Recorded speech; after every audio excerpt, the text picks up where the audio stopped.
తెలుగు కథాభిలాషులకు స్వాగతం. ఇప్పుడు నేను చదవబోయే హాస్య కథ ఉదయం సపరివార పత్రికలో ప్రచురితమై ప్రథమ బహుమతి పొందిన శ్రీమతి పొన్నపల్లి శ్రీదేవి గారి తొలి రచన. ఈ కథ పేరు అత్తగారి ఆదరణ. మరి కథలోకి వెడదామా? కౌసల్య సుప్రజారామ పూర్వ సంధ్యా ప్రవర్తతే ఉత్తిష్ట నరశార్దూల కర్తవ్యం దైవమాన్నికం అని టేప్ రికార్డర్లో నుంచి శ్రీ వెంకటేశ్వర సుప్రభాతం ఎంతో శ్రావ్యంగా వినవస్తోంది శ్రీలక్ష్మి ఇంట్లో నుంచి. శనివారం అవటం మూలంగా శ్రీలక్ష్మి పొద్దుటే లేచి స్నానం చేసి దేవుడికి దీపారాధన చేస్తూ ఉండగా టెలిగ్రామ్ అన్న పిలుపు వినవచ్చింది. ముక్కోటి దేవతలు మేలుకున్నా తన పతిదేవుడు పుత్రరత్నాలు మాత్రం తను మేలుకొల్పనిదే లేవరు. అందుకే తనే లేచి వెళ్ళి తలుపు తీసి సంతకం చేసి టెలిగ్రామ్ అందుకుంది లక్ష్మి. అది తన అత్తగారి దగ్గర నుంచి వచ్చింది. రేపు ఆమె ఇక్కడికి వస్తున్నట్లు స్టేషన్కి రమ్మనమని వార్త పంపించింది. లక్ష్మికి ఎంతో సంతోషంతో పాటు ఒక పక్క సన్నగా భయం కూడా మొదలైంది. ఆమె భయానికి కారణం లేకపోలేదు. తన అత్తగారు రాజ్యలక్ష్మి చాలా ఖచ్చితమైన మనిషి. ఆమె ఒక గవర్నమెంట్ స్కూల్ టీచరు. ఆ ఉద్యోగం ఆమెకి మరింత గంభీరతను తెచ్చిపెట్టింది. ఆవిడికి మూర్తి ఒక్కగానొక్క కొడుకు కావటాన ప్రతి సెలవులకు కొడుకుని కోడలిని మనవళ్ళని చూడడానికి వస్తుంది.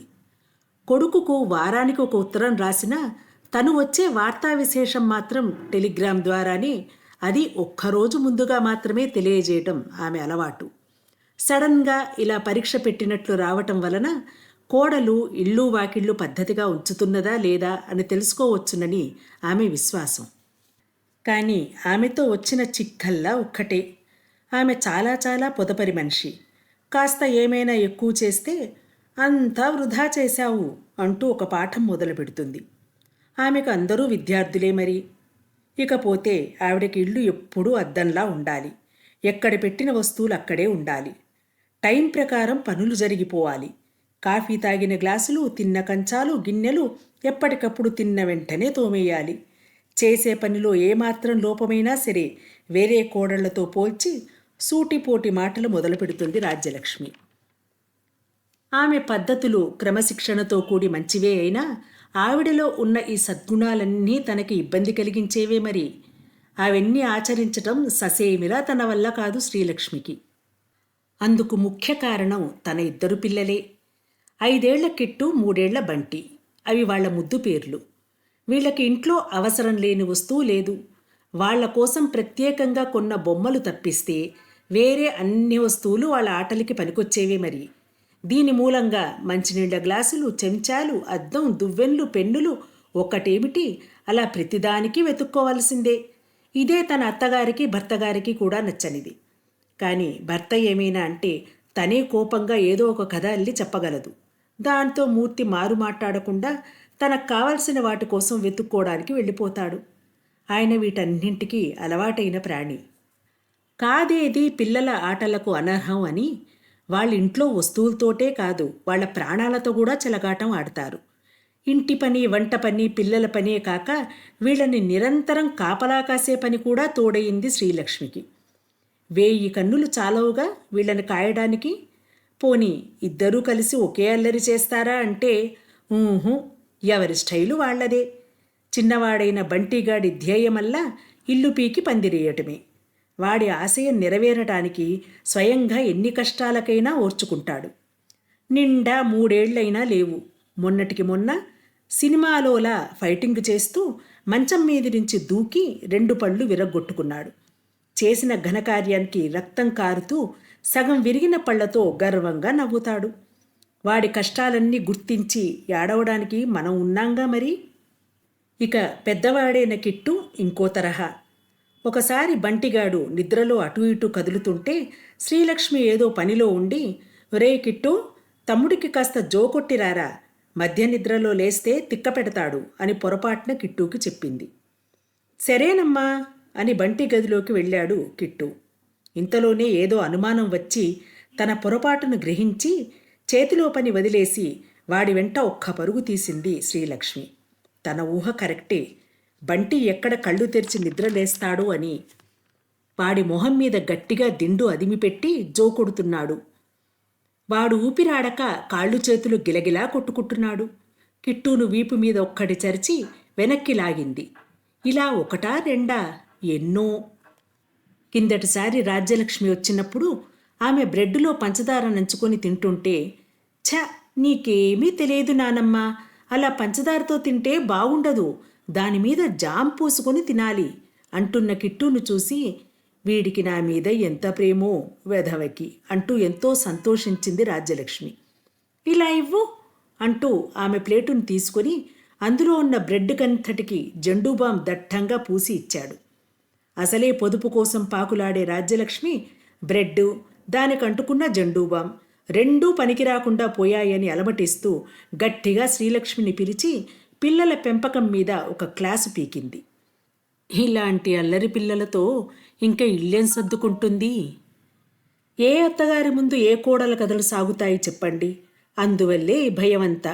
అట్లా అని ఎవరిచేత మాట పడటం ఇష్టం ఉండదు శ్రీలక్ష్మికి. అందుకని ఇల్లు, వంటిల్లు, అలమరలు, బట్టల బీరువా, అటకలతో సహా అన్నీ చకాచకా అద్దంలా సర్దేసింది. మర్నాడు పొద్దున్నే వంట తొందరగా చేయమని శ్రీలక్ష్మికి ఒక ఆర్డరు జారీ చేసి బండి వచ్చే టైంకి అరగంట ముందుగానే స్టేషన్కి చేరుకున్నాడు మూర్తి. శ్రీలక్ష్మి కూడా తన వంట వేగంగా ముగించింది. అత్తగారి కోసం భోజనంలోకి పాయసం, బీరకాయ బజ్జీలు కూడా చేసింది.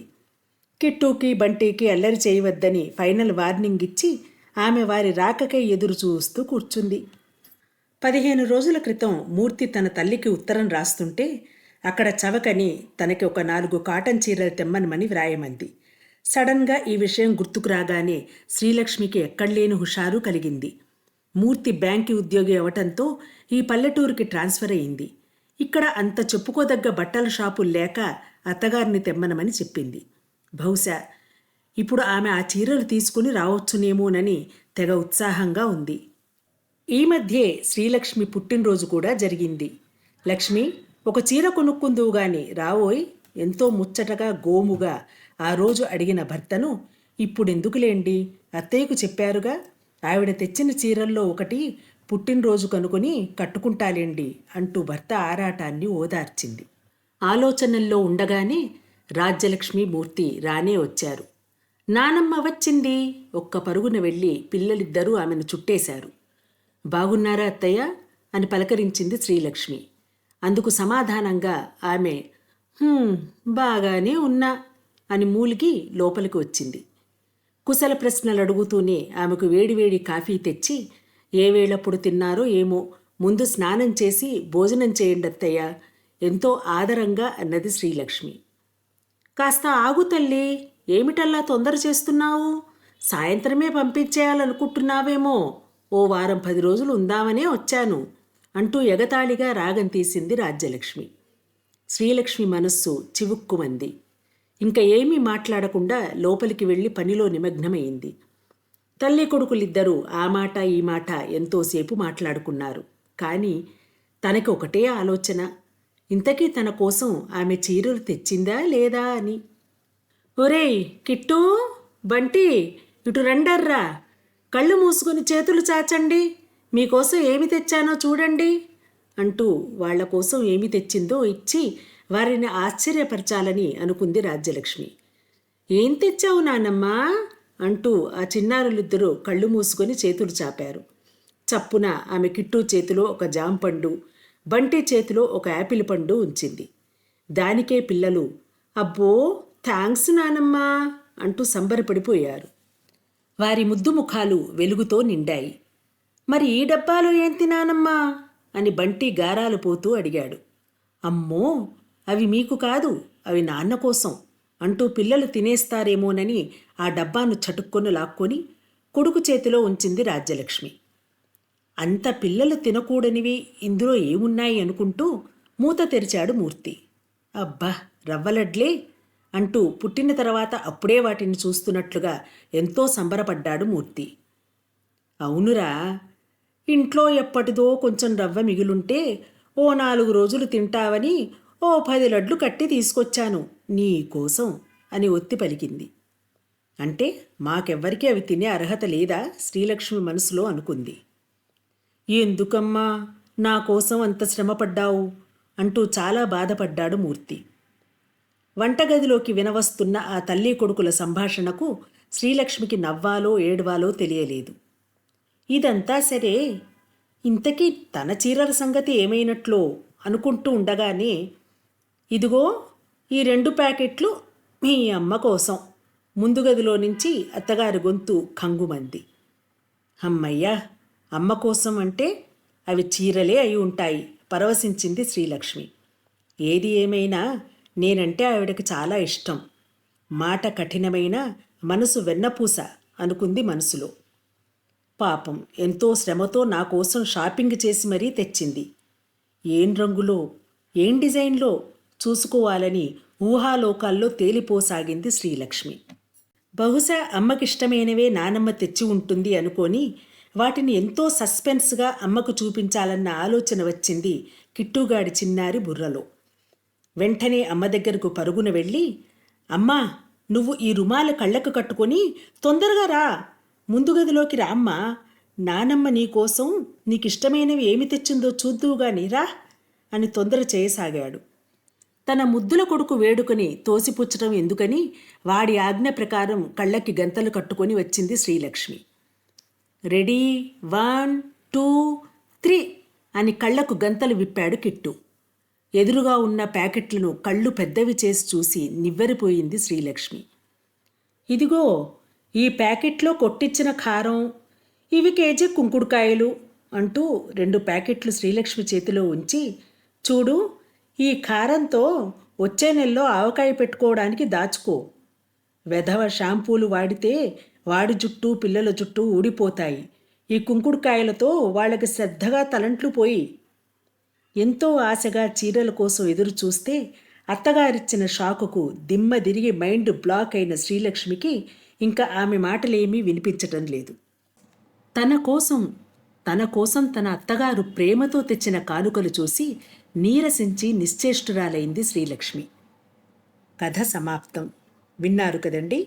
ఈ కథ మీకు నచ్చినట్లయితే లైక్ చేయండి, షేర్ చేయండి.